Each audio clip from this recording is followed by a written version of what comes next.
Bien, pues buenas tardes. Dentro del octavo ciclo de conferencias, personajes y hechos ilustres riojanos a través de la historia y el arte, en este caso sobre el quinto centenario del sitio de Logroño, 1521-2021, asistimos esta tarde a la conferencia que impartirá el catedrático de la Universidad de La Rioja, don José Luis Gómez Urdáñez, sobre la vida cotidiana de los logroñeses durante el sitio de 1521.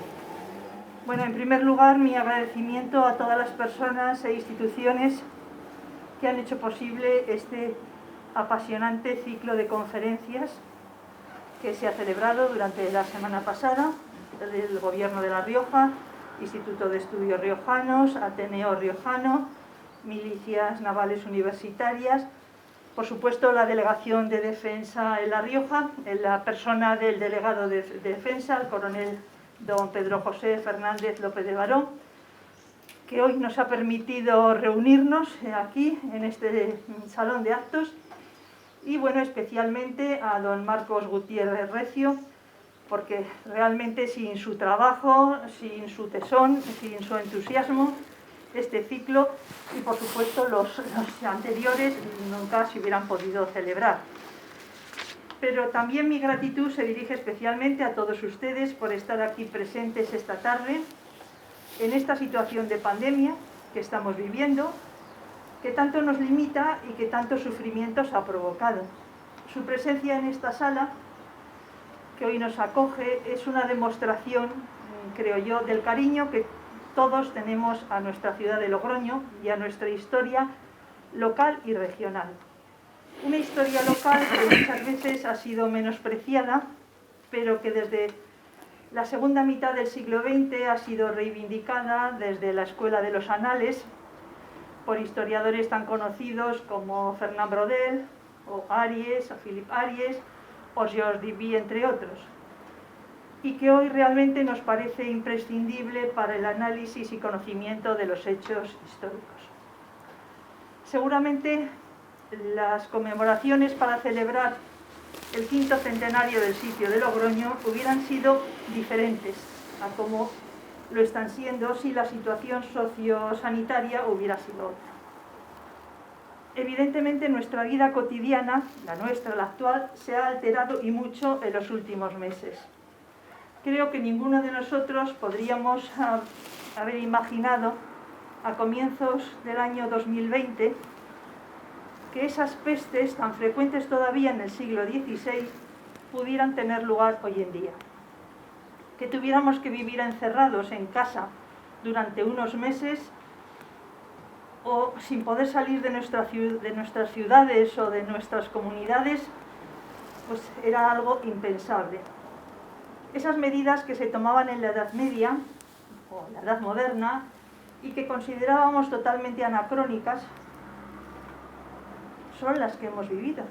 Y eso posiblemente nos ayude a entender mejor la vida de nuestros antepasados, los logroñeses de 1521, que tuvieron que enfrentarse a un asedio que por supuesto no fue el único que sufrió la ciudad, pero sí el más significativo porque quedó grabado en la mentalidad colectiva de los logroñeses. Tan grabado quedó que hoy, 500 años después, seguimos celebrándolo o conmemorando el final de ese asedio. Bien, presentar al conferenciante es un encargo que agradezco enormemente. Creo que José Luis Gómez Urdáñez pues es un personaje conocido por todos. Bueno, voy a hacer unas breves pinceladas. Riojano, de Murillo de Rioleza, licenciado y doctor en Historia, catedrático de Historia Moderna de la Universidad de La Rioja, académico correspondiente de la Real Academia de la Historia. Bueno, su currículum es apabullante. Ha publicado numerosos libros, capítulos de libros, artículos, no les voy a decir cuántos, porque son muchos. Ha formado parte de tesis doctorales como tribunal, ha dirigido más de 20 tesis doctorales y ha sido profesor invitado pues, en universidades como la de Montpellier o visitante en la de Lublin. Sus investigaciones se han centrado preferentemente en el siglo XVIII y podríamos decir que hoy en día es el máximo especialista en este siglo. Desde el proyecto reformista de Ensenada, libros como Fernando VI, los ministros de Fernando VI, el marqués de la Ensenada, el secretario de todo, Fernando VI y la España discreta, o Víctimas del absolutismo, paradojas del poder en la España del siglo XVIII. Y también ha escrito numerosísimos artículos sobre los personajes más significativos de este siglo. Por supuesto, Ensenada, pero también pues, Jorge Juan, Olavide, Aranda, Feijóo, Superunda, entre otros. Pero también, y a mí esto me gustaría destacarlo, ha sabido contagiar su entusiasmo por la investigación a jóvenes investigadores dirigiendo estudios de historia regional y de historia local. Libros como dedicados a Cenicero, a Pradejón, a Utol, a Aquel, Aldea Nueva de Ebro, entre otros. O pues, el tema de ahora, que ahora vamos a tratar también sobre el corpus documental sobre el sitio de Logroño de 1521, un proyecto suscrito entre la Universidad de La Rioja y el Ayuntamiento de Logroño, así como otros temas también riojanos, como la historia de la Federación de Empresarios de La Rioja o los 125 años de las bodegas franco-españolas, entre otras.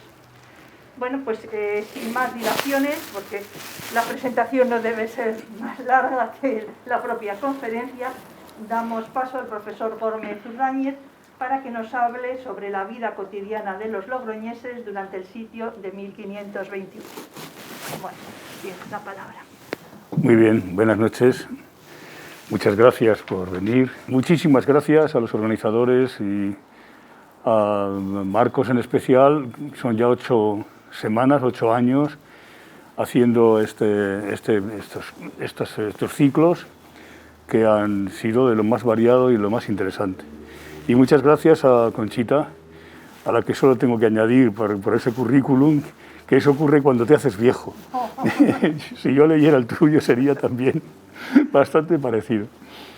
Bueno, es un placer para mí volver a los tiempos pasados, hace 30 años, cuando hicimos un proyecto durante 5 años que García de Cortázar llamaba Esto es un proyecto a la americana. Era el proyecto de la historia de la ciudad de Logroño, que está publicado en 5 volúmenes, y del que yo dirigí la parte de historia moderna, que ocupa básicamente el volumen 3, en lo que nos comprende ahora. Cuando me dijeron en la universidad, en el ayuntamiento, que había que hacer un repositorio documental, dije, por lo que recordé de 30 años antes, encontraremos poco. Y es cierto que precisamente de lo que yo les voy a hablar hay poco. Hay poca documentación. Isabel Murillo ha escrito sobre las causas de que en el archivo haya tantos blancos y haya tantos documentos que obviamente estaban en inventarios, etcétera, pero no aparecen luego. De manera que esa guía del archivo de Logroño, que es uno de los mejores libros escritos de historia en la ciudad de Logroño, pues nos adentra en una de las explicaciones sobre la ausencia de fuentes sobre estos años y sobre otros en el archivo municipal.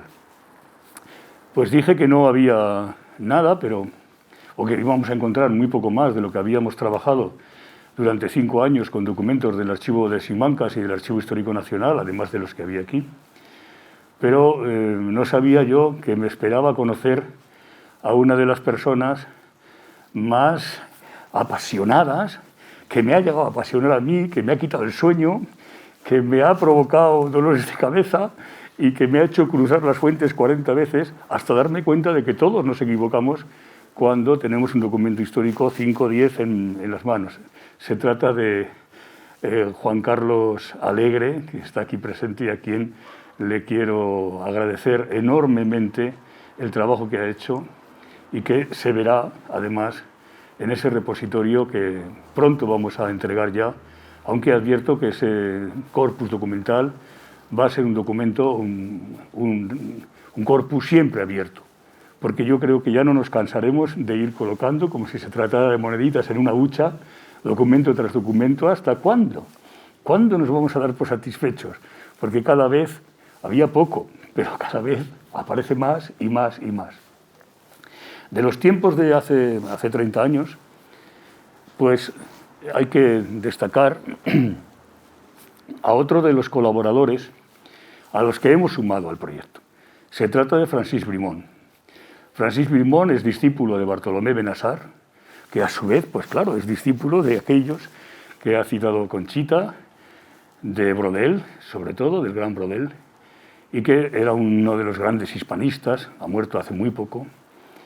Y Brimon vino aquí para el congreso primero que hicimos de Historia Regional en el año 86. Luego, en el 90, cuando empezó el proyecto, 90-95, de la historia de la ciudad de Logroño, lo recuperamos, lo fichamos. Estuvo varias temporadas aquí en Logroño y escribió en ese volumen 3 las páginas más interesantes sobre economía, sociedad.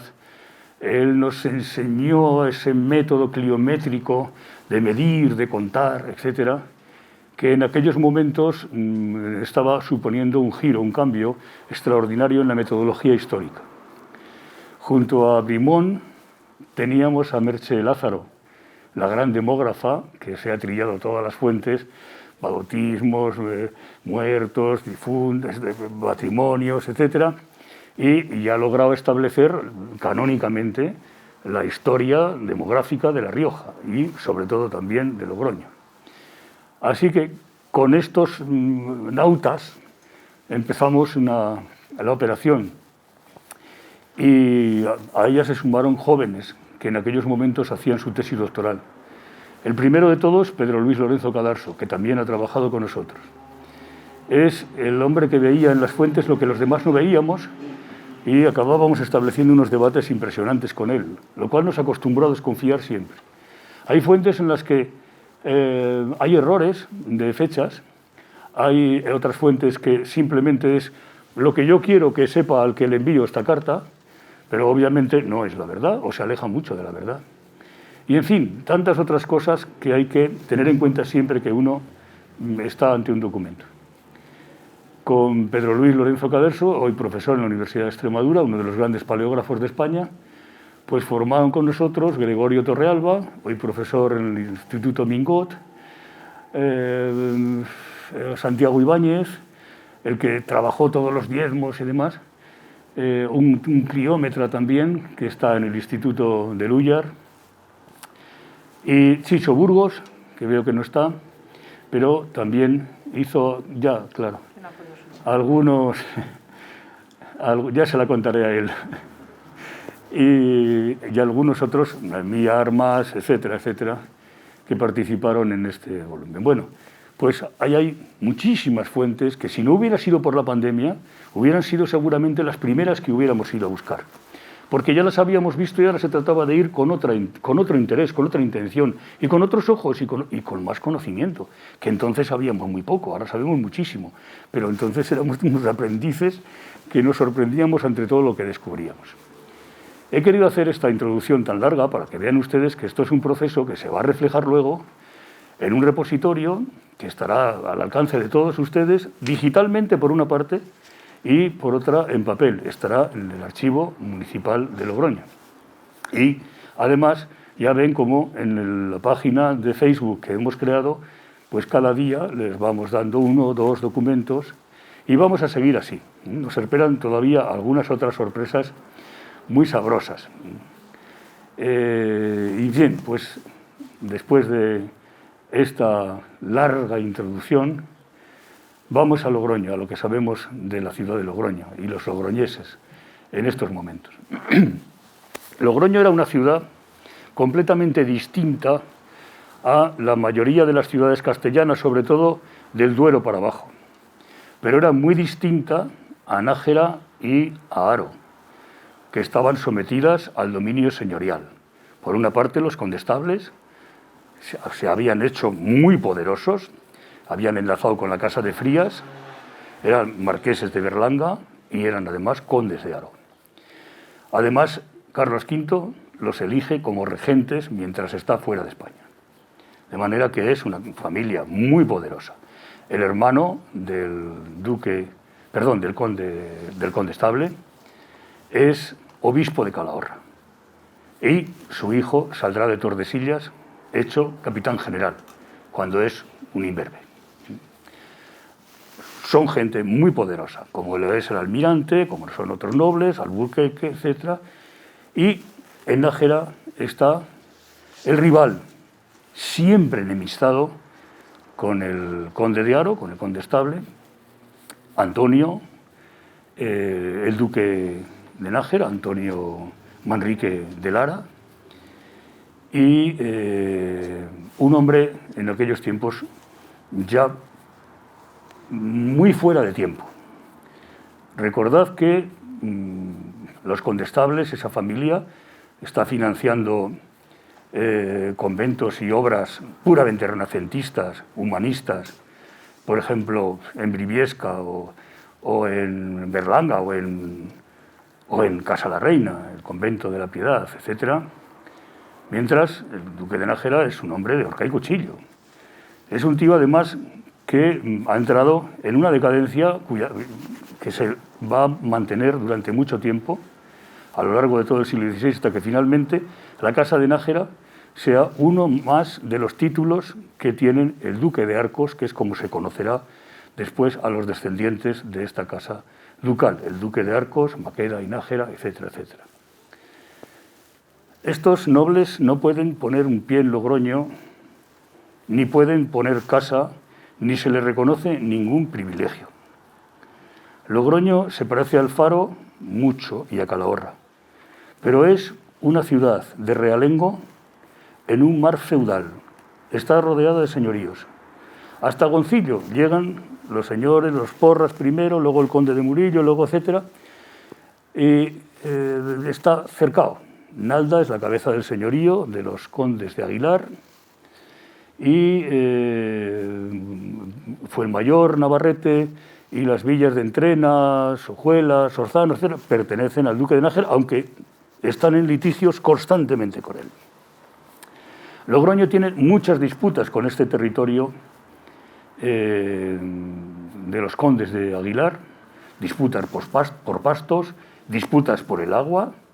¿Ustedes imaginan que el concejo logroñés armó de picas y azadas a unos cuantos ciudadanos de los Quiñones y los mandó a Isla Llana a romper la presa que habían hecho los de Isla Llana y Nalda? Pues ahí tienen ustedes.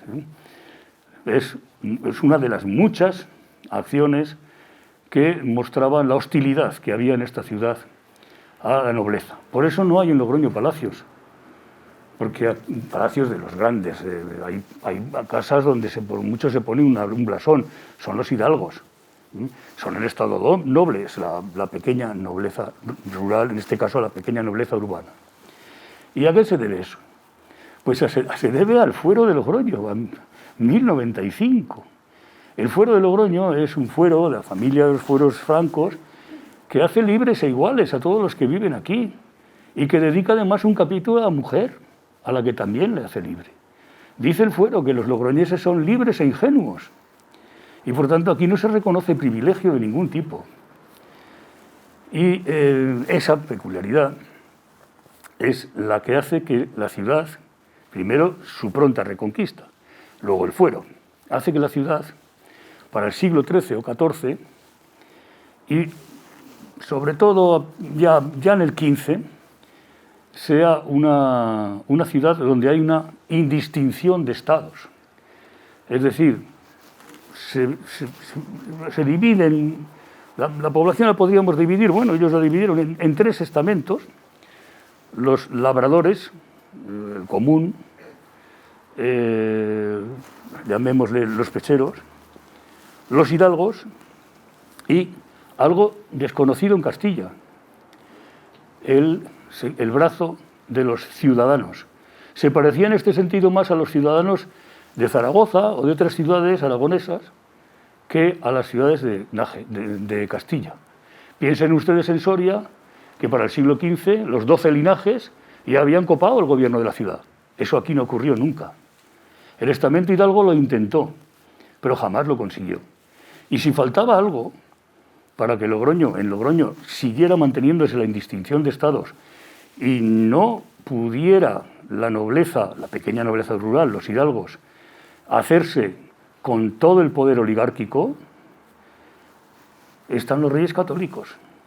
Los reyes católicos colmaron a la ciudad de Logroño de privilegios, transformaron su ayuntamiento y el propio rey, Fernando el Católico, cuando estuvo aquí, estuvo manejando la ciudad para dejar una ciudad que durante muchos años se mantendría con un número cupo de regidores, con unos diputados, con un mayordomo de propios y con algunos otros cargos concejiles que venían de la constitución de un concejo cerrado, pero no oligárquico. Eso llegará con el tiempo.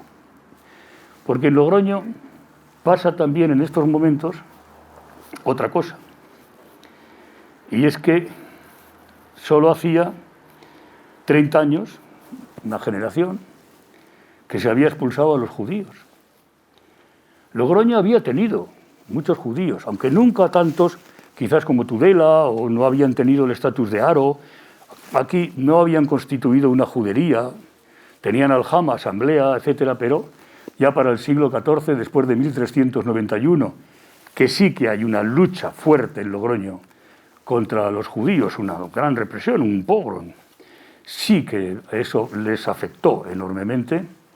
Después de eso, ya hay algunas conversiones, pero a mediados, tanto es así que a mediados ya del siglo XV, en ese padrón que tenemos de 1453-54, ya solo aparecen 11 familias de judíos. Se han ido convirtiendo, pero los judíos están. ¿Están dónde? Pues donde habían estado los judíos siempre. Son mercaderes, se han ejercitado en el préstamo a corto plazo, a veces la cosecha cobrada con anterioridad, por ejemplo, que fue muy habitual en las viñas, cobrar antes una cantidad con un descuento, obviamente, y dar el fruto a quien daba el dinero. Esto fue muy habitual en Logroño. O también hacer préstamos incluso pues, a los reyes de Navarra, no había ningún inconveniente. También introducirse en las redes del comercio internacional, incluso, sobre todo en la venta de las lanas que salían por los puertos del Cantábrico hacia el norte de Europa, hacia Flandes sobre todo, y utilizar el viaje de retorno. Logroño empezó a tener un brazo de mercaderes, ese brazo de ciudadanos, que era algo extraordinariamente raro en Castilla, que hubiera gente que pudiera vivir sin trabajar en el campo o sin que trabajaran para él sus criados, que era lo que hacían los hidalgos. Aquí aparecían una gente, unos comerciantes, no de gran, digamos, de gran tiro. Aquí empezó a haber ese comerciante, esos comercios a los que vienen de los lugares de alrededor a comprar. Quien quisiera comprar un buen traje tenía que venir de Nájera a Logroño, o tenía que venir de Murillo de Rioleza a Logroño. En fin, esa especie, digamos, de creación de un hinterland comercial, desde luego de la Guardia o de los Arcos, que pertenecían al corregimiento de Logroño también, y de toda la zona de Alavesa, de La Rioja, pues lo mismo. Son los montes los que separan, los ríos unen. Para eso, además, Logroño tiene un puente, y el Ebro está surcado de barcas, porque el Ebro es siempre es una frontera y, por tanto, es una vía de contrabando permanente.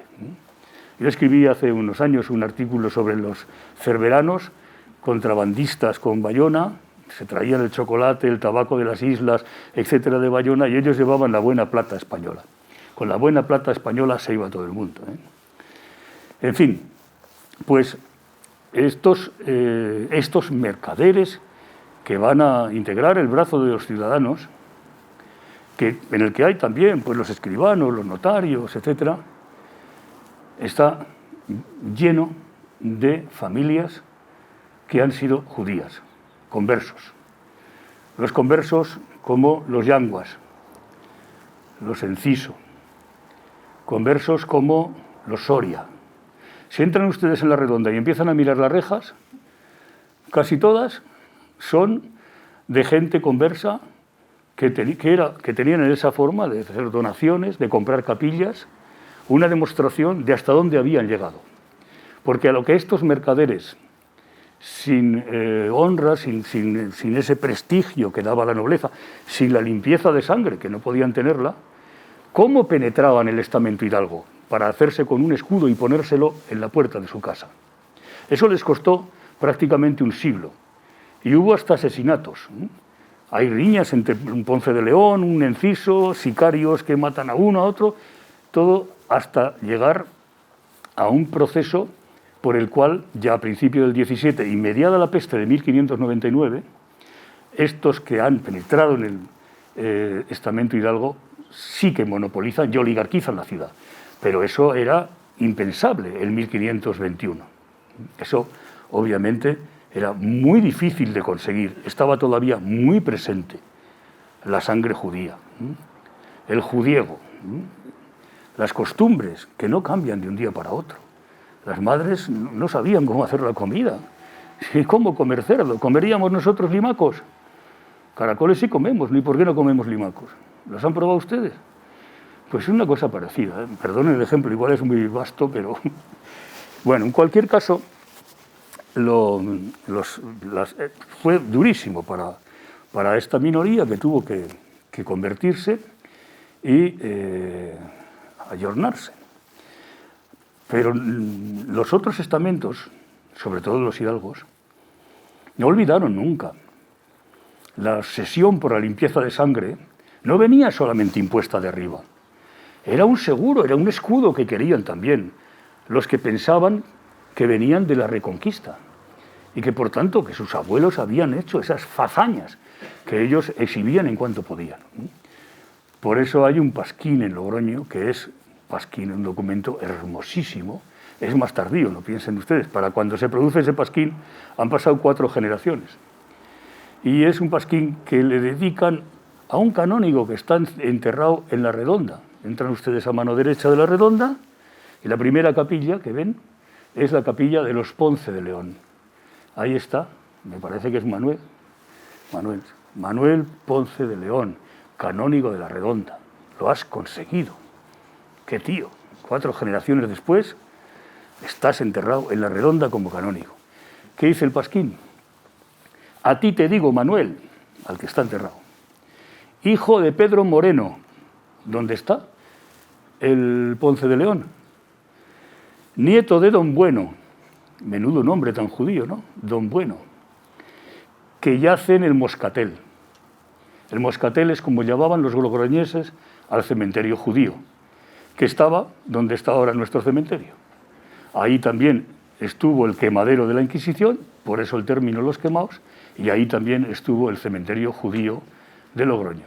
Porque los judíos no se enterraban en las sinagogas como los cristianos en las iglesias, sino que tenían un paraje natural que dedicaban a cementerio, lo que mantienen en todas las comunidades. Si ustedes van por Europa y demás, pues tanto en Praga como en Varsovia, etcétera, pues es una de las visitas turísticas obligadas. Los cristianos se enterraban en las iglesias. Todas las iglesias, el interior, todo era un cementerio. Y obviamente se enterraban en función del estatus social que tenían. Los que habían conseguido notoriedad de la hidalguía y de la riqueza tenían capillas laterales, donde además tenían sus sillas, sus doseles, etc., porque el pueblo asistía a los oficios de pie. Lo de poner banquitos y demás y estar cómodos en las iglesias es una cosa bastante reciente. Entonces, pues, los nobles en sus capillas, los más ricos, pudientes, benefactores de las iglesias en la cabecera, y así los pobres, pues al final, debajo del coro. Todo estaba medido por esta división de la sociedad, básicamente entre 2 mundos, los plebeyos y los hidalgos o esos nobles, esa pequeña nobleza rural. Bueno, ¿qué más tenía de atractivo Logroño para que fuera tan diferente? Ser cura en el siglo XVI, pues imagino que era un chollo más todavía que ser catedrático, ¿no? No sé. Y aquí en Logroño el chollo era todavía más chollo. Y volvemos otra vez a la indistinción, porque las parroquias de Logroño no tenían territorio, como se le suele llamar, territorio campanil, sino que tenían un territorio proindiviso. En Logroño, cada parroquiano se adscribía a la parroquia que quisiera, lo cual era extrañísimo. Si van ustedes a cualquiera de las ciudades, por pequeñas que sean, pues la parroquia de San Blas, la parroquia de tal. No, en Logroño había unas parroquias, pero no se dividieron nunca los parroquianos, sino que podían adscribirse libremente. Los clérigos de Logroño, muy jaraneros, hay muchos pleitos entre ellos, muchas broncas del obispo. Alguna vez el obispo de Calahorra ha venido a Logroño y ha metido, lo primero que ha hecho es llevar a unos cuantos clérigos cargados de cadenas a la cárcel, ¿eh? No es ninguna broma. Aquí había, Feijóo dice, obispo de Calahorra, que de los asnos haces coronas. Así que cuidado, ¿eh? Aquí había, en La Rioja y en el País Vasco, que es el territorio de la diócesis de Calahorra, había muchas iglesias de patronato.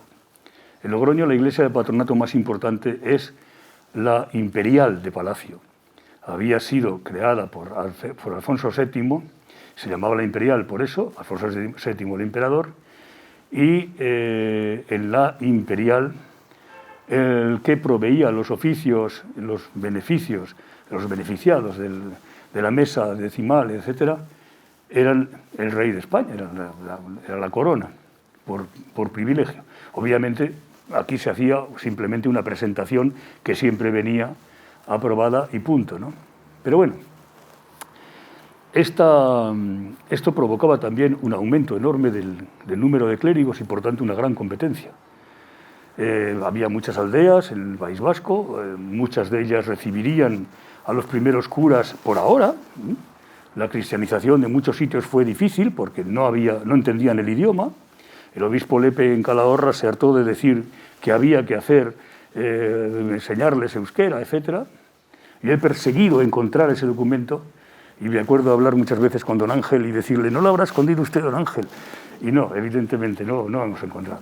Pero bueno, pero sí tenemos una Torá en la Catedral de Calahorra, maravilloso documento hebreo. Y estábamos con los curas y les iba a contar que Logroño tenía un privilegio, y es que había elecciones en cada una de las parroquias en las que votaban los feligreses. Los parroquianos elegían a sus curas, se reunían en la parroquia y votaban directamente a uno de los candidatos que había para la plaza. Había una lista de espera y todos pasaban por elección. Esto lo prohibió Trento, el concilio, pero en Logroño se siguió manteniendo durante muchos años más. En una parroquia de Arnedo también, y en alguna de Toledo también, hay algunas excepciones, pero en general eso obviamente no existía. Mandaban el obispo, etc. Aquí al obispo se le ponía quién había sido el mayor votado. ¿Y quién tenía preferencia para obtener los beneficios? Los naturales de la parroquia, es decir, los que habían pasado por la pila de bautismo, los que se habían bautizado allí. Eso quería decir que podía llegar a cura el hijo de un pobre, no solamente colocarse al segundón del hidalgo o al rico mercader que era capaz de darle estudios en la Universidad de Salamanca y traerlo aquí listo, atildado. No, con la escuela de gramática para aprender latín, que era obligatorio, obviamente, y quizás yendo a alguna universidad del contorno, a la de Oñate, por ejemplo, o alguna así, Burgo de Osma, Santa Catalina, etc., podían llegar a ser tonsurados. Y una vez que habían llegado a la orden sacerdotal, a la espera de una plaza que se iba a proveer de esta manera. Esto era impresionante en la ciudad, que seguía conservando, como ven ustedes, todas sus características especiales, distintas, toda su distinción con respecto al mundo señorial y al mundo de la Castilla hacia abajo, después de Soria, etcétera, etcétera. Bien, ¿y cómo era esta ciudad? Si entráramos por las puertas, por alguna de las puertas que tenía en 1521. Bueno, lo que sabemos, lo sabemos por dos trabajos muy importantes.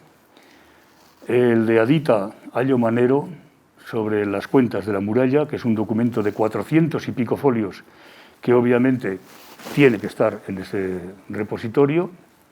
Es un documento de Simancas, de la Contaduría Mayor de Cuentas, y cuando podamos y demás, pues encargaremos ese documento y ese documento estará. Por ahora simplemente lo citaremos como uno de los documentos importantes. ¿Por qué? Porque son las cuentas de lo que costó la muralla, la reparación de la muralla entre 1498 y 1540. Ahí están los 600 ducados del mariscal de Navarra que Carlos V concede a la ciudad. Pero ahí está la suma que hace Adita Allo, el maravedís, que se lo voy a decir en ducados, que es un poco menos la cantidad, menos aplastante, en torno a unos 20.000 ducados se gastaron en esos años en la reparación de las murallas, con 2 o 3 fases muy, muy claras. Una fase hasta 1505, etcétera, aunque ya empieza a decaer el refuerzo de la muralla, etcétera, y otra fase que comienza en el año 16 y que llega, pues podemos ponerla hasta el año 24, 25, hasta que se construye, por ejemplo, el cubo del Rebellín. Y otra fase desde ahí hasta el año 40, en que se demuestra el interés por parte de la corona de mantener a Logroño fortificado, puesto que la guerra con Francia no paraba. Y no paró en el reinado de Carlos V y no paró en el reinado de Felipe II, ni después, hasta que al final se firmó la Paz de los Pirineos en 1659, por la que se pierde el Rosellón y la Cerdaña, que ya era un objetivo de los franceses que entran hasta Logroño en 1521, según conocemos por la documentación francesa que nos ha transcrito y traducido Francis Brimont.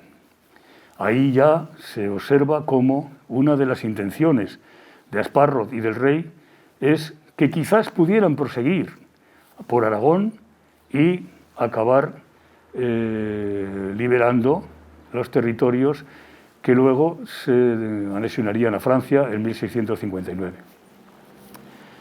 Así que la ciudad, por esas cuentas de la muralla, no tiene todavía una muralla conformada. Es una muralla que además en las cuentas se dice muchas veces que se hace obra de tapial, obra de cal, reparo, hasta que se ponen los puntidos. Los puntidos son los esquinazos de sillares para reforzar un poco las estructuras que existen y que existen seguramente desde mucho tiempo atrás.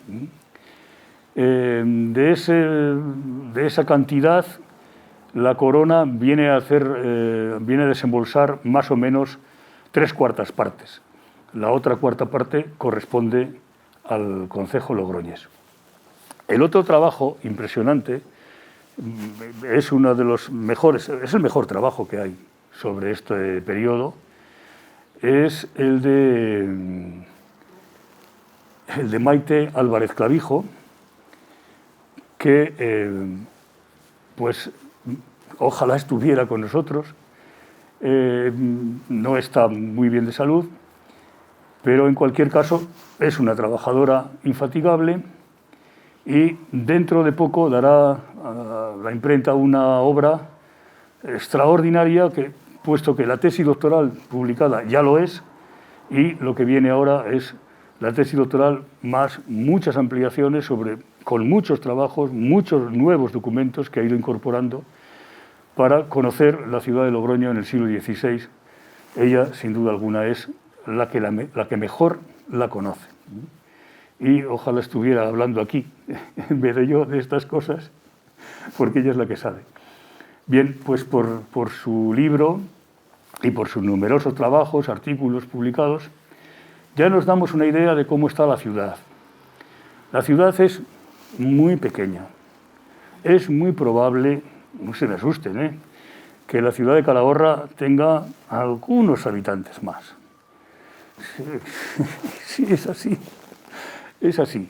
Ahora bien, así como Calahorra entró pronto en una dinámica rentista que paralizó la dinamización generalizada en Castilla del siglo XVI, en la que hay un crecimiento en hombres y en riqueza extraordinario. Es que, entre otras cosas, cuando los franceses están aquí, en Logroño, Hernán Cortés está entrando en México, en Tenochtitlán.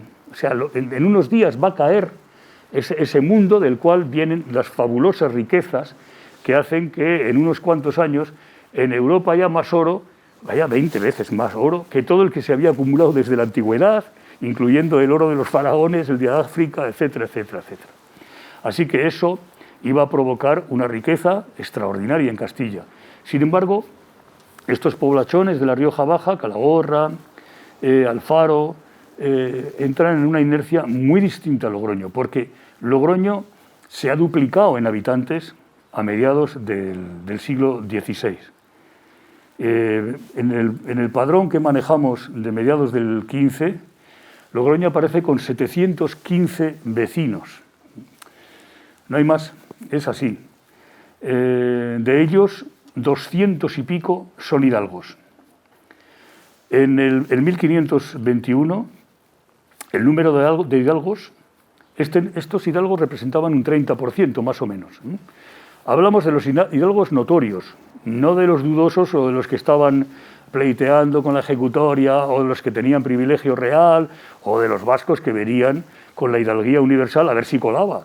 Y aquí se les aceptaba y se les metía en el padrón de hidalgos. Si estaban 2 o 3 años en el padrón, 2 o 3 generaciones en el padrón de hidalgos y tenían dinero, pues igual hasta lo conseguían. Pero ya era difícil, Era bastante difícil porque el estamento hidalgo empezó a mermarse y además a ser invadido por los ciudadanos por medio de matrimonios muy rentables para unos y para otros, porque los ciudadanos ponían el dinero, los grandes mercaderes, aunque fueran conversos, y los otros ponían el título de hidalguía y el escudo en la puerta.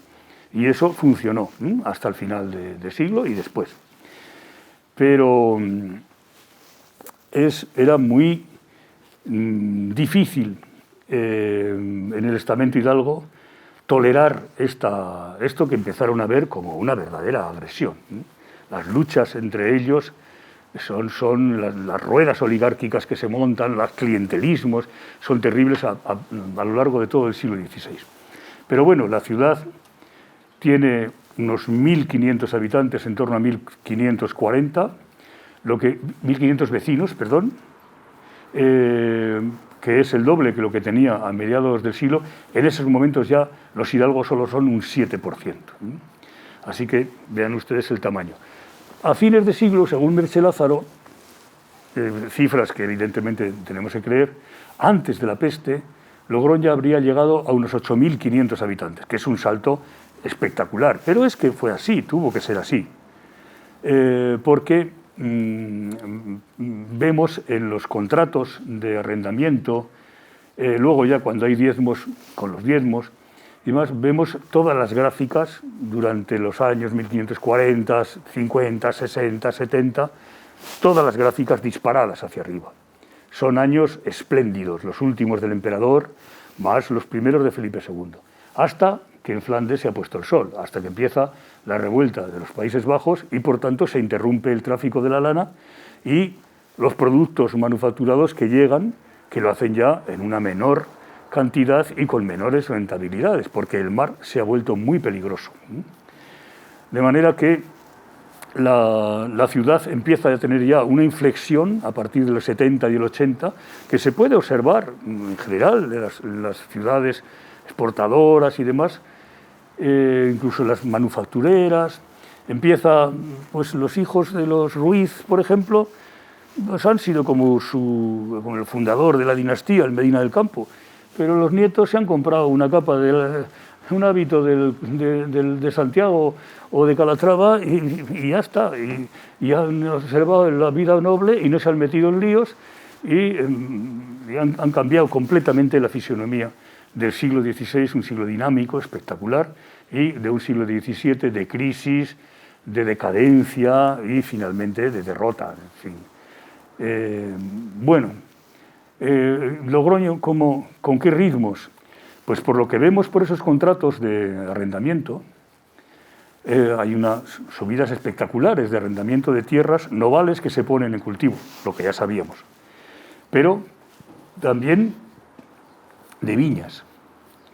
A partir del 1530, 1540, etc., se incrementa extraordinariamente el cultivo de la vid, por lo que presumimos que ese juego, ese intercambio con el viaje a los pueblos del País Vasco, etcétera, pues aumenta. Aquí no hay arrieros, o sea, los arrieros vienen de fuera, pero vienen llamados por el vino y porque además ellos pueden en ese viaje de venir a Logroño, el primer viaje, pueden traer elementos que los comerciantes necesitan para ese comercio del hinterland pequeño que tiene la ciudad, que son básicamente el pescado, el hierro y los productos de importación.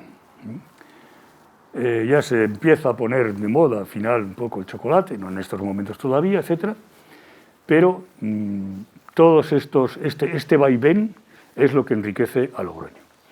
O sea que nos explicamos que un corregidor al que le han puesto unos cuernos en la puerta, poner los cuernos era un insulto muy, muy habitual. Se ponían cuernos de vaca y era el mayor insulto por la noche. Algunos jóvenes sicarios, era el mayor insulto que podía recibir la autoridad. Había otro que era peor. Se ponían excrementos en la cerradura y cosas así. Cuando vio los cuernos en la puerta, sacó la espada, dijo que se vengaría y entonces pronunció unas palabras fantásticas. Logroño es una ciudad de judíos y de viles mercaderes. Llevaba razón. Eso es lo que se podía decir una vez que en Logroño se iba ya hacia la oligarquización, el estamento Hidalgo había copado todos los cargos del ayuntamiento mediante las regidurías perpetuas que les había comprado a los reyes, pero estaba infiltrado por todas estas familias de las que hemos hablado antes, los Yangua, los Soria, los Ponce de León, etcétera. No hay más que ver la nómina de regidores para encontrarnos ahí en el siglo XVII a todos. Esto, como decía desde un principio, es muy distinto en 1521. La ciudad de los tres estamentos, del concejo con los cerrado, pero recurriendo todavía a las viejas tradiciones asamblearias que habían tenido en el siglo XV y que sobre todo un estamento, el de los labradores honrados, los pecheros, todavía recordaba como el sueño de aquel tiempo en que no había nada mío y nada tuyo, que todavía Cervantes repetiría en el Quijote, aquellos tiempos dorados, etcétera, etcétera. Eso lo mantenían en su cabeza aquellos que no estaban en la lucha entre el honor, por una parte, de lo que Cervantes también se ríe, el ingenioso Hidalgo, y los competidores, que son los que tienen el vil metal. Eso que también está en Cervantes, tener o no tener. La abuela de Sancho le dijo, hijo mío, en el mundo no hay más que dos linajes, tener y no tener. El dinero lo había envilecido todo. La plata americana había cambiado extraordinariamente las estructuras de una ciudad en la que en 1521 los labradores todavía recordaban las viejas tradiciones asamblearias. Cuando se reunían los quiñones, tomaban decisiones que llevaban luego al concejo. Pues bien, una decisión como hacer frente al enemigo solo se toma en concejo abierto y con la reunión de todos los parroquianos. Eso que dice Albia, se juntaron en la iglesia de Palacio, donde además aparece ya un personaje que luego veremos, que parece que no es fabuloso, gracias a Juan Carlos Alegre, ¿no? Alvar Pérez. Y se juntaron y demás, se juntaron a campana tañida como lo tenían por costumbre en los viejos tiempos de los abuelos, cuando las tradiciones de las libertades medievales de las que hablaban los viejos románticos, Martínez Marina, etc., existían realmente, cuando se juntaban debajo de un árbol, no solamente del árbol de Guernica, sino debajo de un árbol, en el antepecho de una iglesia o dentro, a veces en el cementerio, como ocurría, por ejemplo, en Santiago, la iglesia más popular de Logroño, y ahora ocurrió dentro de la ciudad. Lo demás, lo que dice Albia de que las mujeres, si no los hombres no fueran suficientes, irían a las almenas y defenderían con sus vidas, no se lo crean, eso no se lo crean, pero bueno, normalmente cuando pasaba algo así, y sobre todo con el antecedente que había trascendido de lo que había hecho Asparroz en los arcos, saquear los arcos, era algo que provocó verdadero miedo en la ciudad. Y lo más normal entonces, lo que se hacía, era antes de que viniera el enemigo, las mujeres y los niños, sobre todo de las gentes más principales, afuera, a Navarrete, a Fuenmayor, a Albelda, a Murillo. No era cosa ni de mujeres, ni de heroísmos, ni de numancias, no. Eran hechos militares y estaban encomendados a la autoridad militar, a un corregidor que en Logroño siempre fue, o casi siempre fue, militar, de capa y espada, se decía. ¿Por qué? Porque Logroño es la cabeza de la frontera de Castilla con Navarra. Aunque Navarra se conquistó en 1512 por Fernando el Católico y en 1521 se volvió a reconquistar, no perdió nunca sus instituciones. En Navarra se seguía contando en libras y en dineros y en sueldos. Aquí, en ducados, reales y maravedís. Entre Navarra y La Rioja había unas aduanas, que los navarros llaman tablas, y el importe de los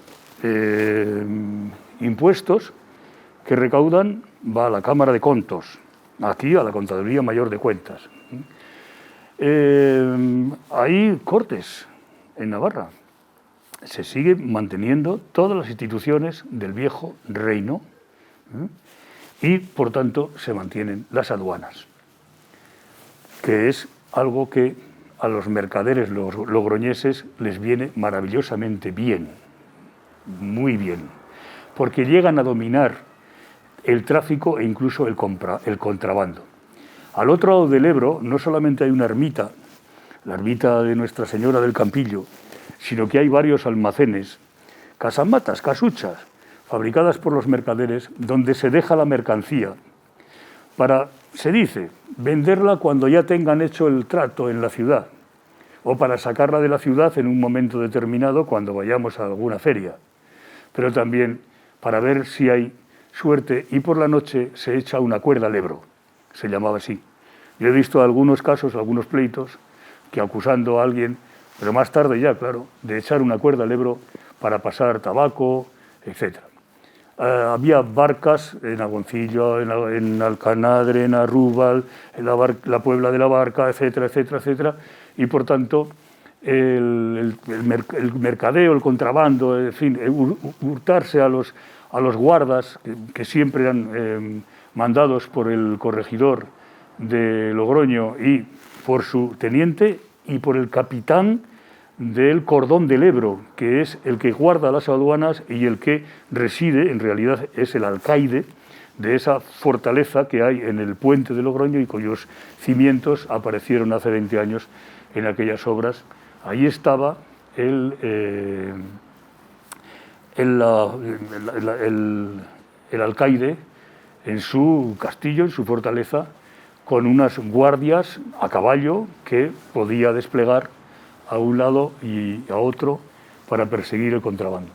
Pero siempre fue una fuente de ingresos que obviamente hizo también a la ciudad una ciudad apetecible. Así que, bueno, si quieren lo dejamos ya lo que queda para las preguntas. No sé si vamos de hora muy bien o descanso mucho, pero vamos, básicamente esto es lo más importante que les puedo contar de la situación de Logroño en 1521, más lo que pregunten ustedes ahora. Bien, entonces se abre un turno Sí, de preguntas, Irene. a ver qué preguntas les ha sugerido la conferencia.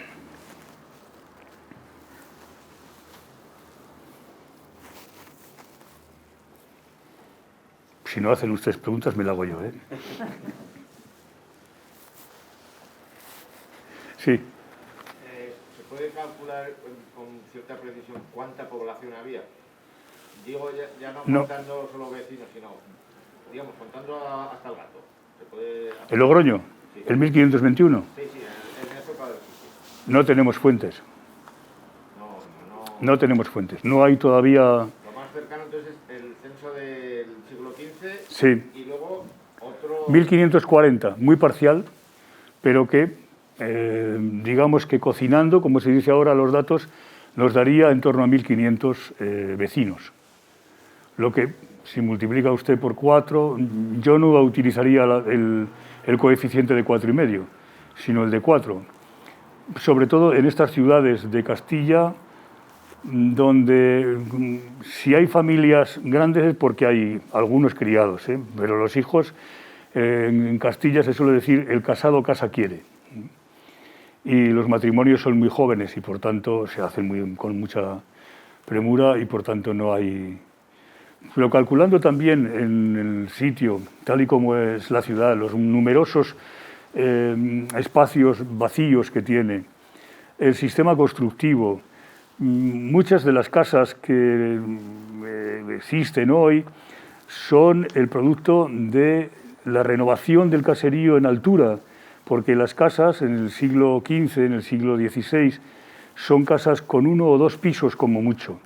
Cuando ya tenemos una casa como la del Pozo, que tiene varios pisos, varias alturas, estamos ya muy adelantados, muy adelante. Eso quiere decir que ha habido un crecimiento de la población importante, que es lo que ocurre pues entre el sitio y 1570.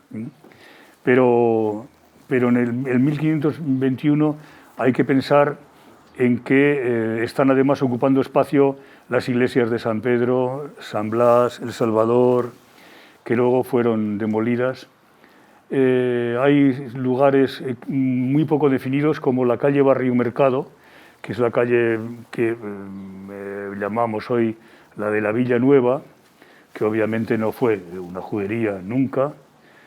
Esa calle Barrio Mercado, que termina en una puerta que está en obras precisamente y donde se va a hacer una puerta que es muy confuso con respecto a la puerta de la cadena, que ha sido la tradicional, a la que llaman puerta vieja. Ahora se abre una puerta nueva. Ese espacio, donde además termina en las Tenerías, termina en el Ebro, es un espacio habitado por pobres, donde no hay más que algunos edificios construidos, la Casa de la Viga, pero no todos los que luego darán lugar a que la muralla se prolongue y llegue hasta Avenida de Navarra, creo que es como se deja y se intuye hoy, ¿no? por el caserío. Luego, de la Herbentia hacia el sur, es decir, de la calle de Portales al Espolón, ahí hay muy poco construido, muy pocas casas. Eso se utiliza para corrales, hoy le llamaríamos parking, para parking de burros, de mulos, de caballos. Si la ciudad tiene un mercado próspero y viene gente y va, quiere decir que hay mucho tráfico de animales. ¿Dónde se dejan? Pues obviamente se dejan extramuros. Y ya hay muchos, todavía en el siglo, finales del XVI, principio del XVII, pues estoy recordando el mapa del tomo 3 de la historia de la ciudad de Logroño, hay muchos lugares que solo son pajares, que solo son corrales, que solo son almacenes y no tienen población. La plaza del mercado en 1521 no está construida, ahí hay una gran calva. La regadera madre pasa por lo que es actualmente la calle Sagasta, solo a final de siglo se tapa con unos, para que, en fin, vaya subterránea y demás. A veces conocemos que algún niño se ha caído y se ha ahogado, porque han levantado la piedra y se ha metido en la regadera, pero bueno, pues pasa por ahí.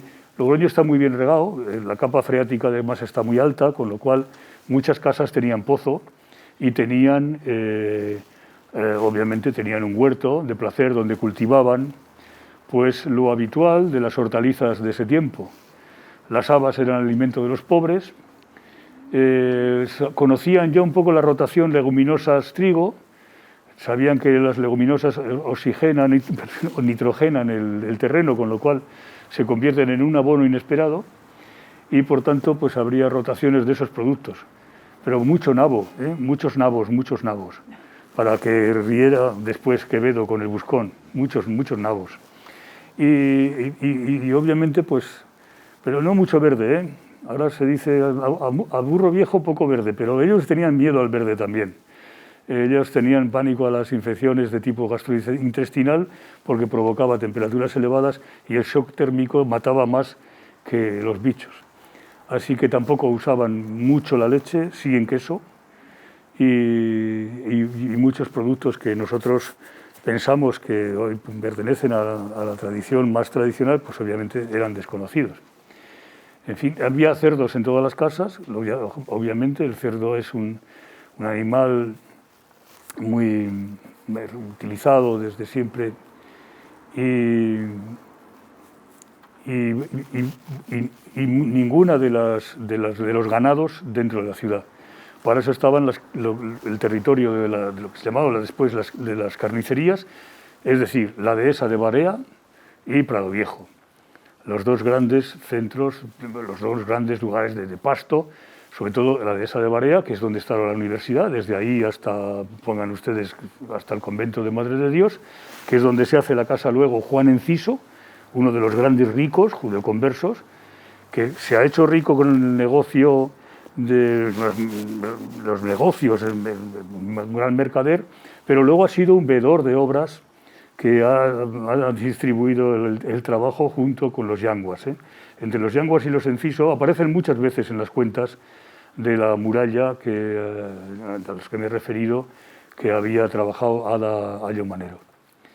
Y en fin, la ciudad, eso sí, está en obras por todos los lados, no solamente la reparación de la muralla, hay 65 peones trabajando en el cubo del Rebellín y el arco al día en varios periodos, lo que da cuenta de una enorme cantidad de mano de obra que aumenta obviamente si tenemos en cuenta que todas las iglesias de Logroño en esos momentos todas están en obras. Ninguna iglesia de entonces se parece a las actuales. No es solo que no estén las torres de la Redonda, que obviamente no estaban, es que tampoco estaba la de Santiago, tampoco la de Palacio, a excepción de la aguja, que vendría a ser, digamos, el símbolo más característico, sobre todo para los extranjeros que venían, pasaban el puente y pensarían que estaban en Brujas, ¿no? En una ciudad del norte, en una ciudad flamenca. Y en fin, los retablos, ninguno de los que vemos ahora estaba, sí que tenían algunos pequeños retablos, cuánto se ha perdido, que seguramente pues serían de esos, que ha quedado algo flamencos, de esas preciosidades, ¿no? Muchas veces son retablos portátiles, a veces son como esas tablas que desaparecieron, y luego en fin. Y Santiago conforma en torno a ese, podríamos decir, barrio, a ese sector, una conformación peculiar. Ahí está el viejo ayuntamiento. Del viejo ayuntamiento, cuando se trasladó al Portalón, que estaba, para que nos entendamos, pongamos a San Bartolomé enfrente, ahí dejó, sin embargo, el ayuntamiento la cárcel, dejó la mancebía. La mancebía, Logroño siempre tuvo una mancebía hasta que se prohibieron en tiempo de Felipe III. Luego se volvieron a poner porque se dieron cuenta que cuando cerraban la mancebía aparecía la prostitución callejera, lo habíamos empeorado, ¿no? Como Logroño tenía mucho tráfico, mucha gente que iba y venía, había muchos mesones, se colocaban casi todos por la calle La Costanilla, etcétera, pues era mucho peor que las prostitutas fueran por los mesones, etcétera.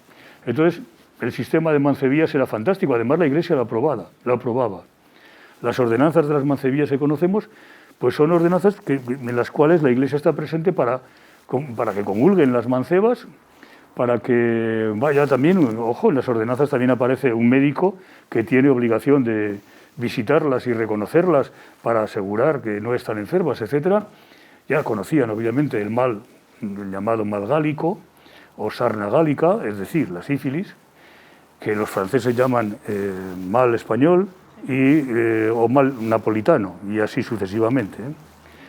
En cualquier caso, ahí estaba la Macería, estaba la cárcel, y hay que suponer que entre el convento de la Merced, que entonces no era así, todavía no se había construido ni la portada que vemos ahora, ni el claustro, que es de mediados del 16, etc., toda esa parte de lo que ahora llamamos la Puerta del Rebellín y el Cubo, hacia el interior y hacia la Herventia, todo eso estaba sin construir.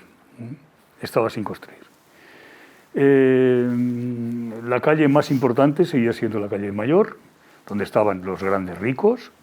Todavía quedaba algún palacio, el de Rodrigo de Cabredo, que es un personaje que nos sale, y además con mucho interés en muchos de los episodios de la ciudad, la consagración de la iglesia de Barea, la casa donde seguramente vivió el único papa que ha pisado Logroño, por ahora, que es Adriano VI, y que fue recibido con un arco de triunfo ahí, y que tenía aquí un amigo, este Cabredo, que ya había estado en Italia y seguramente pues conocía muy bien los intríngulis vaticanos y lo que pasaba en esa recién estrenada, inaugurada por Julio II, la Capilla Sixtina, recién pintada por Miguel Ángel, aunque no el juicio final todavía.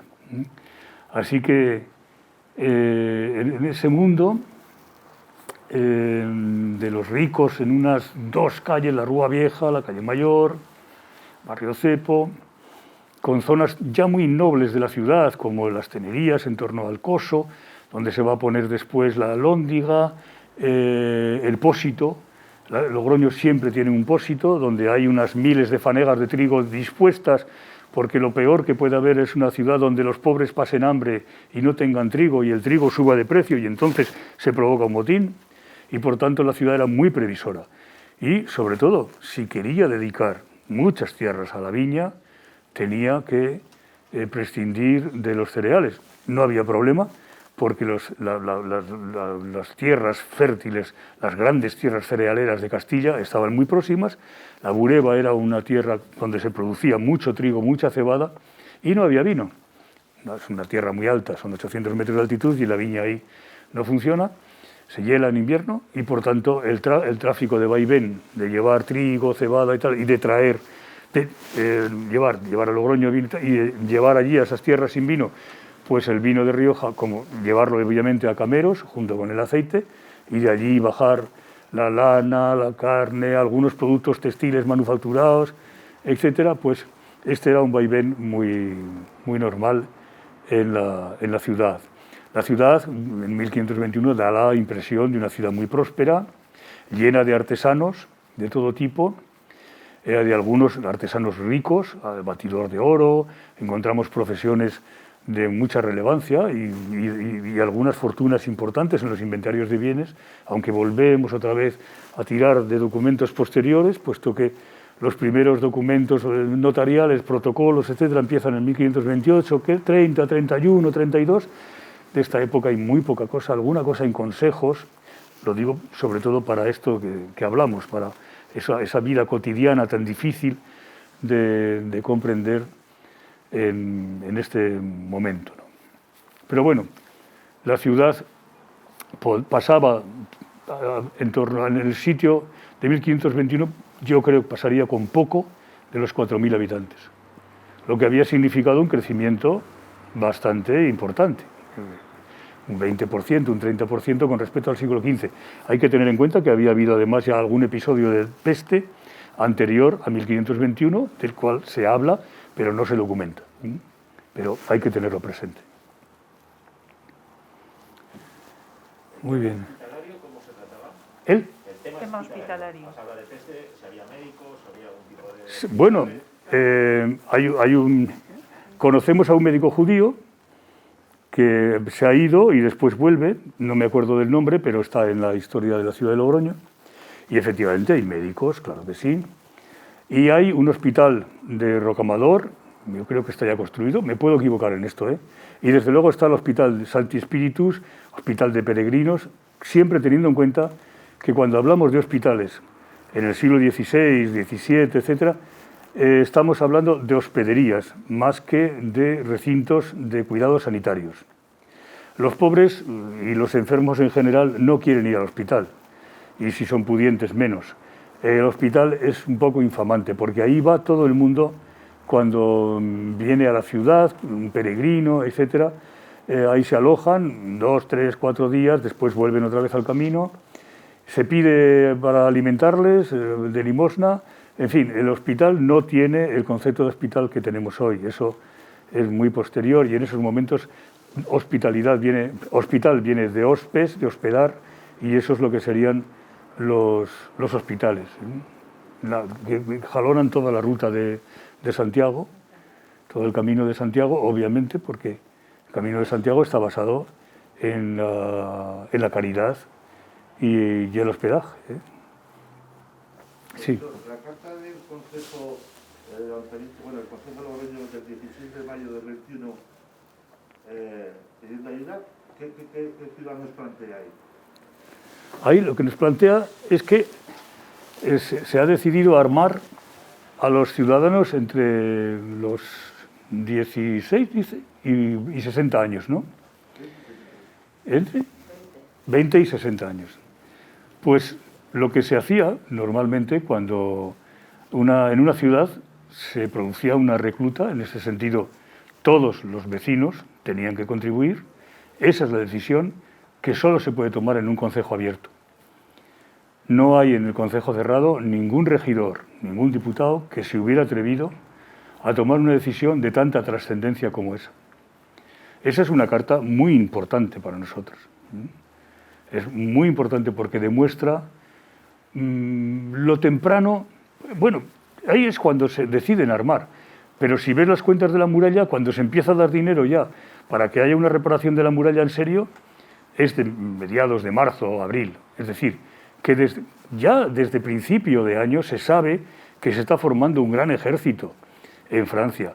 Y en Montpellier han fracasado las negociaciones entre los españoles y los franceses, lo que quiere decir que la guerra es inminente.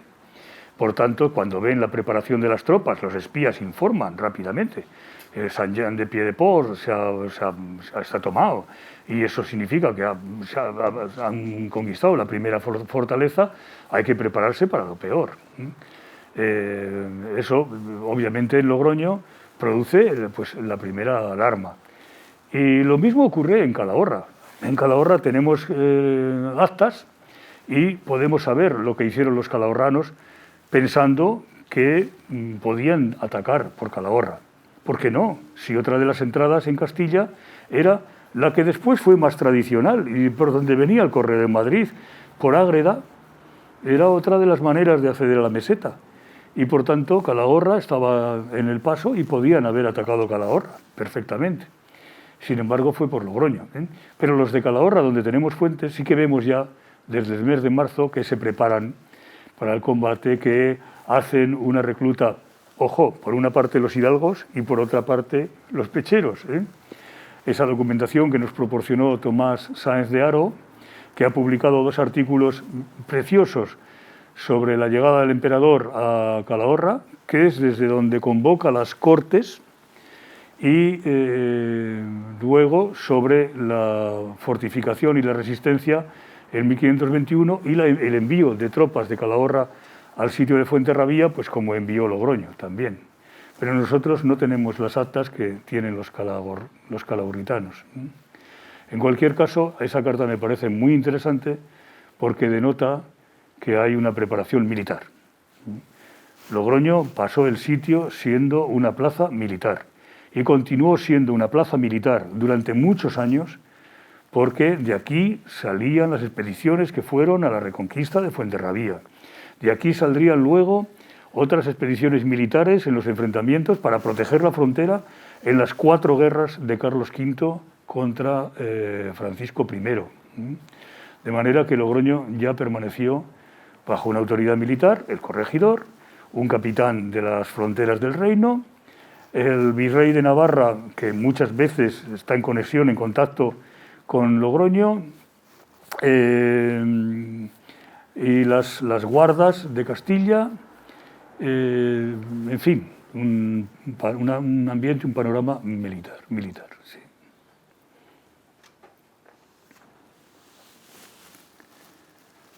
¿Qué más hemos aprendido entre todos? Pues aprendido muchísimo, ¿eh? Pero hay limitaciones obvias y de ahí no podemos pasar.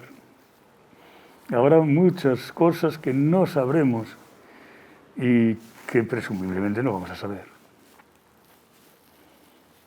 Así que dudaremos sobre esos grandes momentos estelares, digamos, ¿no? Las grandes hazañas.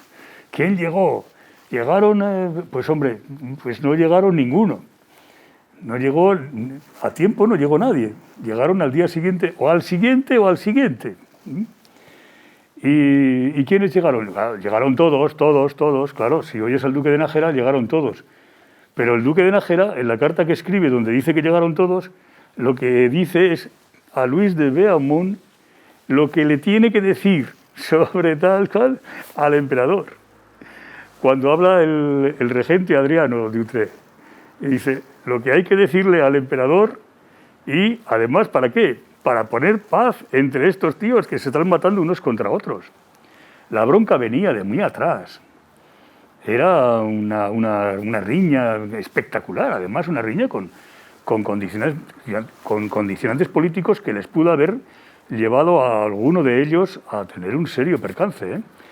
El padre de Antonio Manrique de Lara, creo que se llamaba Pedro, el duque Forte, este había tomado partido por Felipe el Hermoso.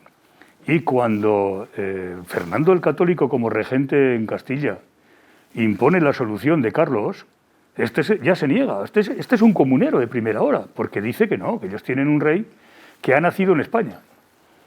Y no Carlos, que ha nacido en Gante, que no sabe español ni ha pisado tierra castellana. Por tanto, siguiendo con las grandes tradiciones, no puede reinar en España alguien que haya nacido fuera. Y eso no es ninguna broma. Eso se lo espetaron en el Consejo de Castilla, se lo espetó a Felipe V cuando quiso volver al trono después de la abdicación y la muerte de Luis I. El Consejo de Castilla dijo que no. ¿Y para qué convocaban cortes los Borbones en el siglo XVIII? Para jurar al príncipe de Asturias. Ya no convocaban más.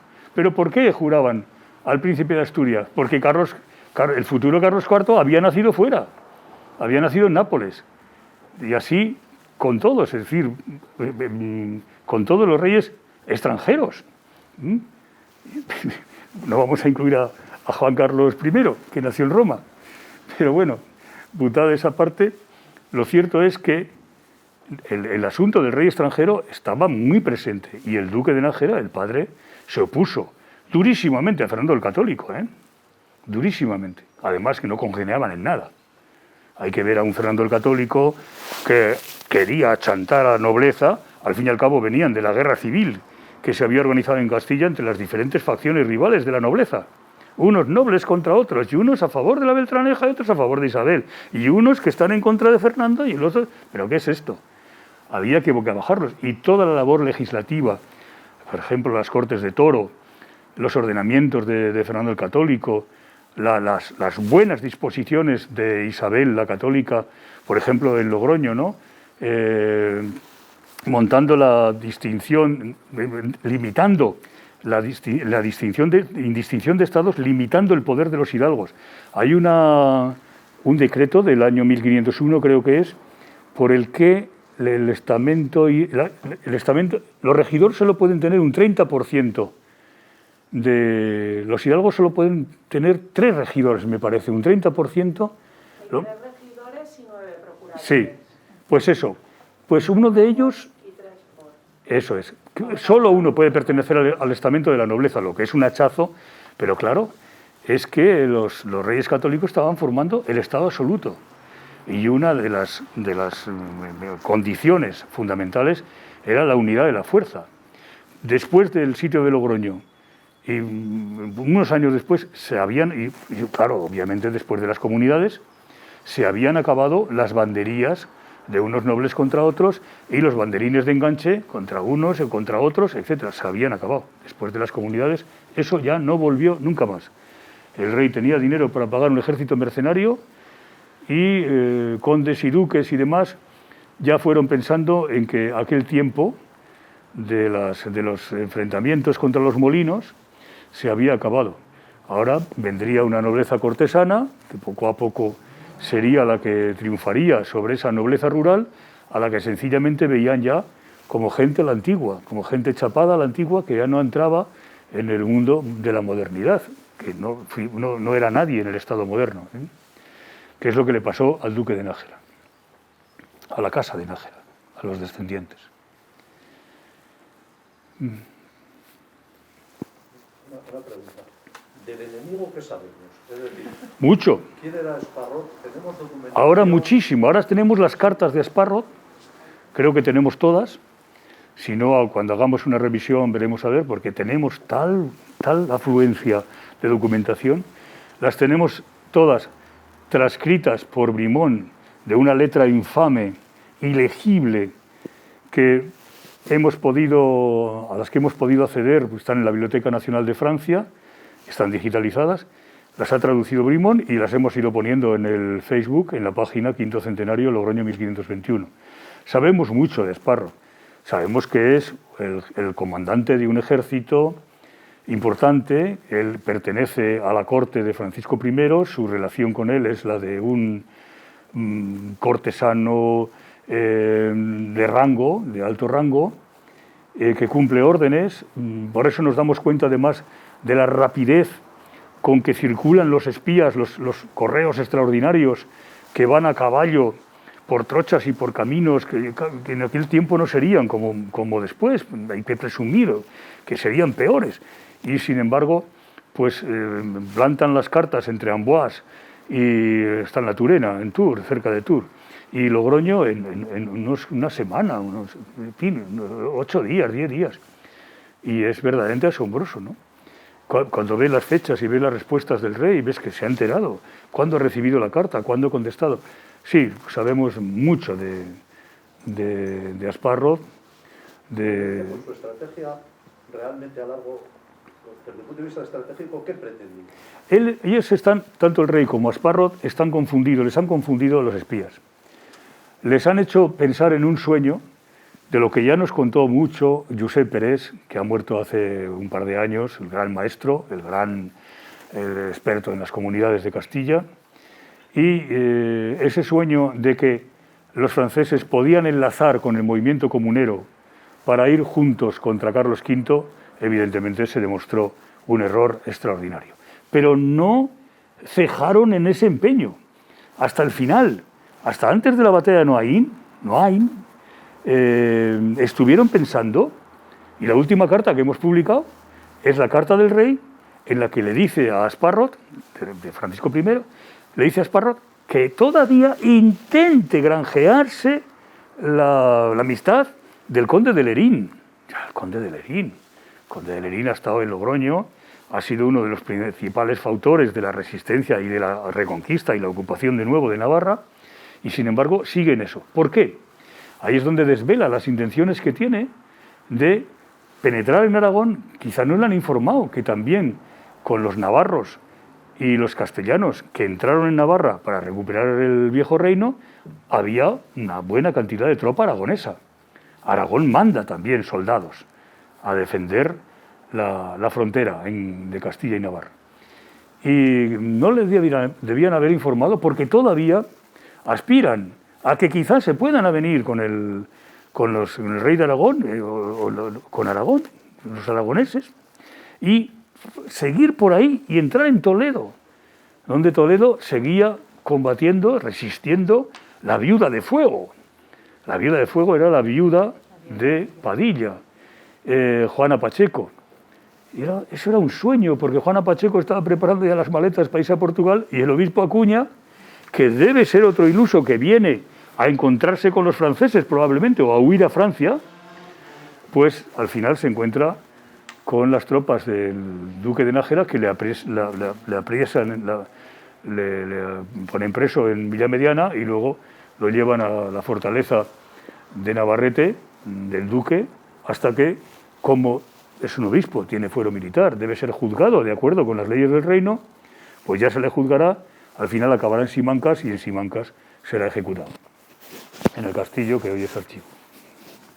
Así que la estrategia es el sueño de poder enlazar y obtener el apoyo de los comuneros contra Carlos V. Y luego... O sea, es una estrategia más de tipo Francia-España sí, que de recuperación de la soberanía de Navarra, ¿no? Por así decirlo. De eso incluso los propios navarros se quejan porque están viendo que en algunos sitios los franceses están poniendo no el escudo de Navarra y los símbolos de Navarra, sino los símbolos del rey de Francia. Y eso hace que haya muchos que desconfían de las verdaderas intenciones. Las guerras todavía se jugaban de esa manera para llegar luego a la negociación, a los tratados de paz. Eso es lo que va a pasar después de Pavía, cuando el emperador acabe preso y venga a Madrid, y aquí pues se llegue a acuerdos, es decir, el Tratado de Madrid. Pues es lo que se espera también. Así que se espera siempre que se detenga la guerra y que dé paso a las negociaciones de paz, que es lo que podía haber ocurrido, pues teniendo siempre algo por lo que des, tú me das, yo te doy, algo con lo cual se pueda negociar. ¿Negociar la Navarra? Pues si es que Luis XIV se siguió llamando rey de Navarra hasta el final. Si es que la Navarra estuvo en la mesa de negociación entre Francia y España toda la vida. De manera que eso se trataba, de tener una pieza más para en el tablero de negociación.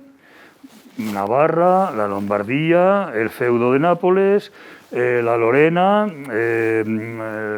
los territorios privativos de Borgoña, que se los disputan a pesar de que es el duque de Borgoña, es el primer título de Carlos V.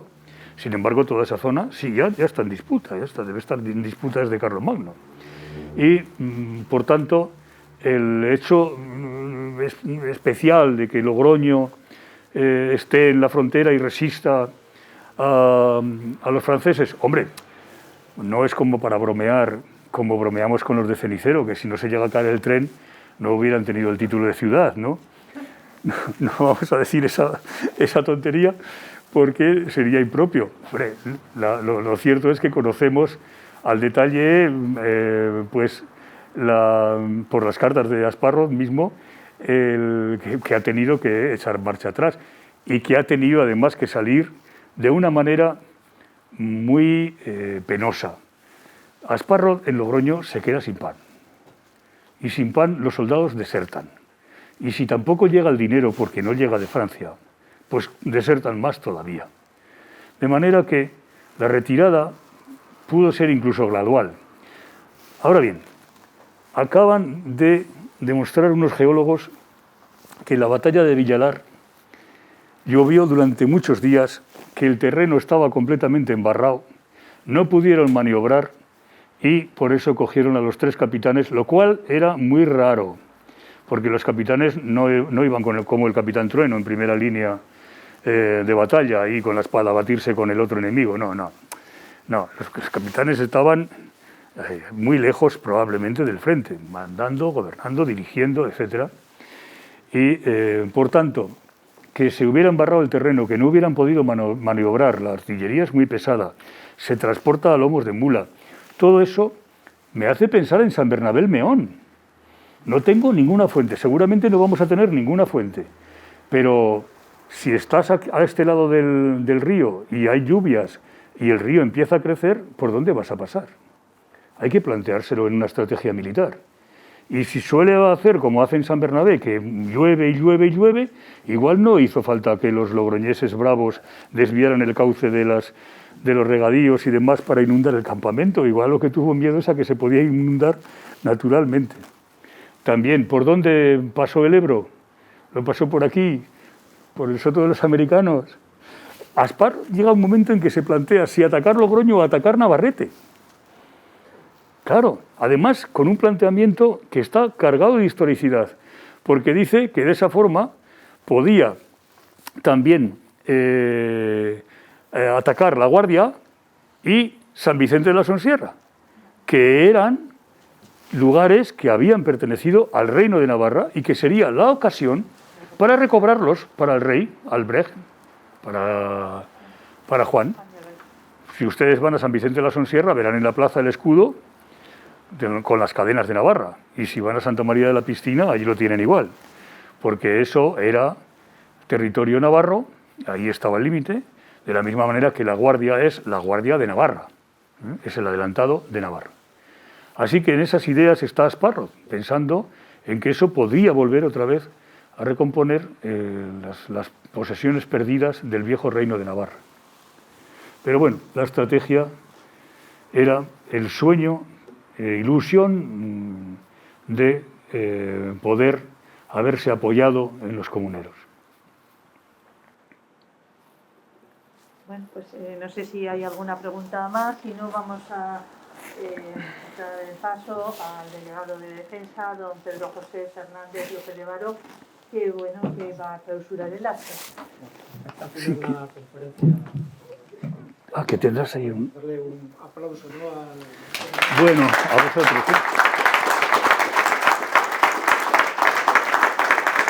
Gracias.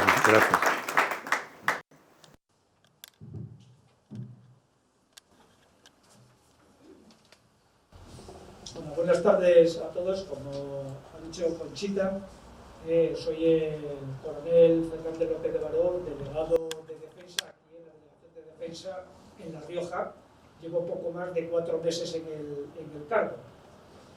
Y me siento hoy afortunado por haberme tenido en consideración al poder decir unas palabras para clausurar este ciclo de conferencias y en este lugar, en esta Delegación de Defensa.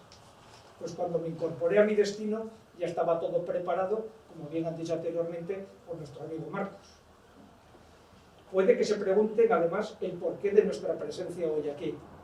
Pues bueno, una de las misiones principales que el Ministerio de Defensa del Gobierno de España encomienda a sus delegaciones es la denominada difusión de la cultura de defensa, contemplada en la Ley Orgánica de la Defensa Nacional 5/2005, con la finalidad de que la sociedad española conozca, valore y se identifique con su historia y con el esfuerzo solidario y efectivo mediante el que las Fuerzas Armadas salvaguardan los intereses nacionales.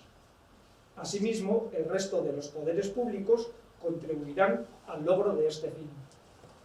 Y además, en la Directiva de Defensa Nacional del 2020, que emana de la Estrategia de Seguridad Nacional del 2017, pone que el fomento de la conciencia y cultura de defensa constituye un objetivo prioritario, pues no puede existir una defensa eficaz sin el interés y la concurrencia de los ciudadanos.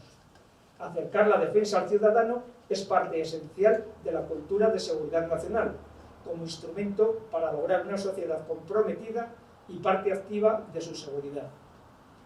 Esta misión se viene realizando aquí en La Rioja durante estos últimos años mediante numerosas actividades, como pueden ser desfiles militares, como el que tuvimos en el 2018, juras civiles de bandera, conciertos de música militar, jornadas de puertas abiertas, exposición de materiales, visitas a acuartelamientos, charlas, exposiciones, concursos, o también mediante la realización, o como en este caso, colaboración en conferencias sobre temas relacionados con la milicia, como las que se han impartido a lo largo de esta semana.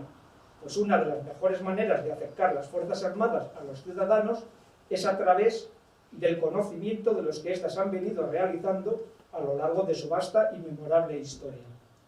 Por ello, esta delegación no podía faltar y prestar su apoyo institucional desde el primer momento que Marcos Gutiérrez y Sergio Cañas le propusieron seguir colaborando en este ciclo de conferencias.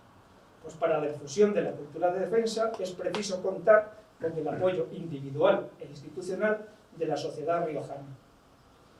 Por ello debo agradecer en primer lugar a nuestro querido amigo Marcos Gutiérrez Recio, delegado territorial de las milicias navales universitarias, amante de los temas relacionados con la milicia y especial colaborador con esta delegación en la difusión de la cultura de defensa.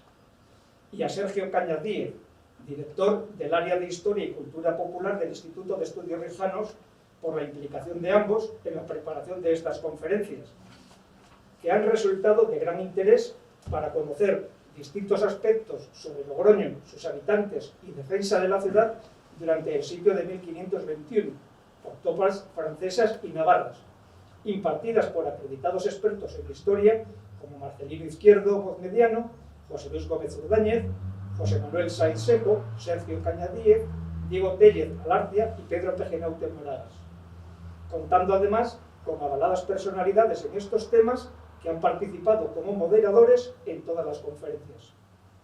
Agradecer al Instituto de Estudios Riojanos y a su director académico, Jorge Fernández López, por su participación en la organización y financiación de estas conferencias, a quienes debemos felicitar, ya que este año el Instituto de Estudios Riojanos cumple 75 años de vida dedicados a la investigación, promoción, difusión y divulgación de la ciencia y cultura riojanas y de sus valores. Felicidades.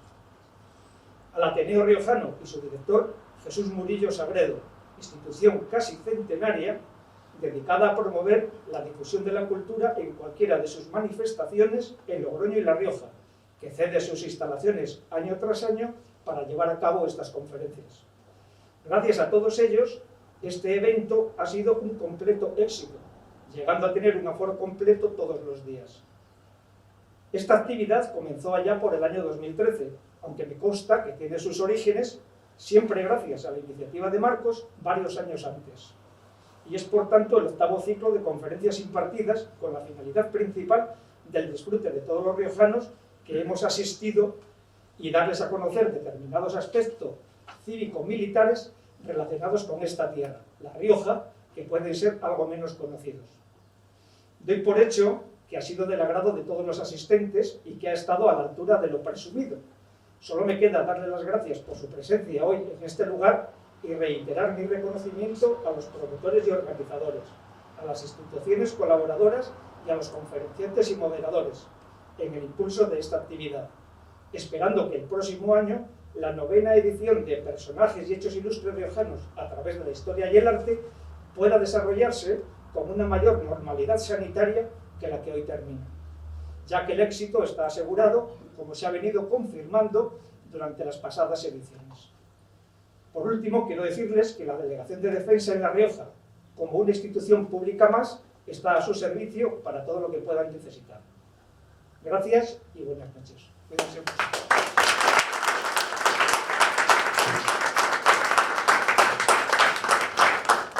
Bien, pues nada más, darles las gracias a todos y ya estamos trabajando para las próximas conferencias, que serán el año que viene, serán las 9ª. Nada más, buenas noches y hasta siempre.